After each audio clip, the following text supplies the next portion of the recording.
šodien es gribētu pievērst arī jūsu uzmanību. Viens no sāpīgiem jautājumiem ir mūsu pamatizēvielas metāla lūžņi.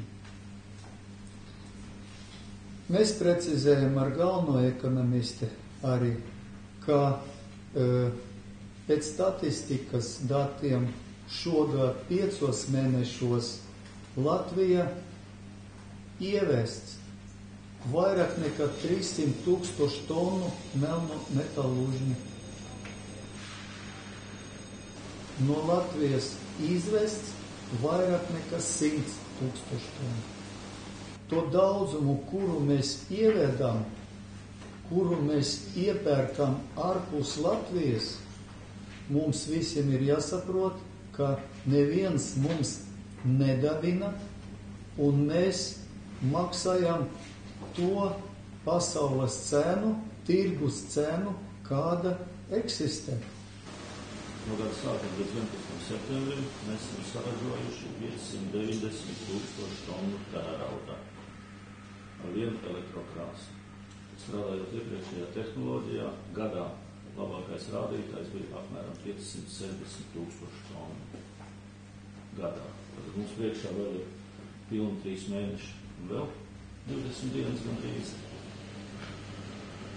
Kopējais vēlības apjoms būs iespējams. Mēs esam ieguvuši neatkarību vēl metāls nodrošināšanu. Tik tas arī vēl metāls ražošanas uzdevums ir izpildīts.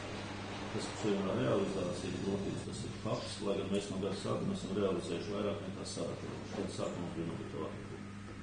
Un mēs tieši krīzes laikā esam modernizējuši savu ražošanu. Tāpēc mēs, kā metalurgs, darām visu, lai pirmkārt saglabātu šo te rūpnīcu un otrkārt, lai valsts neciestu no tā. Tāpat laikā tādi cilvēki, kā es jau to nosaucu, padomes loceklis un akcionārs, Liepājas metalurgs akcionārs, cenšas darīt visu, lai ko panākt.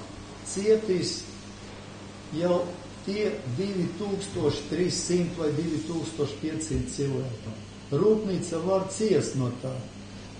Birža rēģē, bankas, kuras mūs kreditē, protams, ka arī rēģē. Mēs esam nonākuši zināmā tāda strupceļa dēļ tā, ka cilvēks tāda veida rīkojās.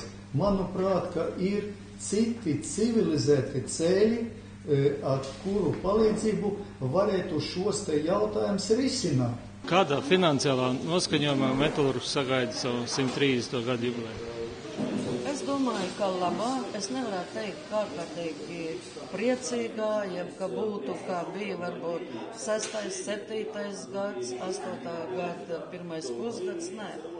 Bet mēs nelielā plusā esam un strādājam ļoti cītīgi, ļoti dziļi visu smalki analizējam, prognozējam, uzskaitam, un dzīve viņa mainīsies. Cenas, pasaules cenas, galvenai preču produkcija celsies un dzīve būs labāka.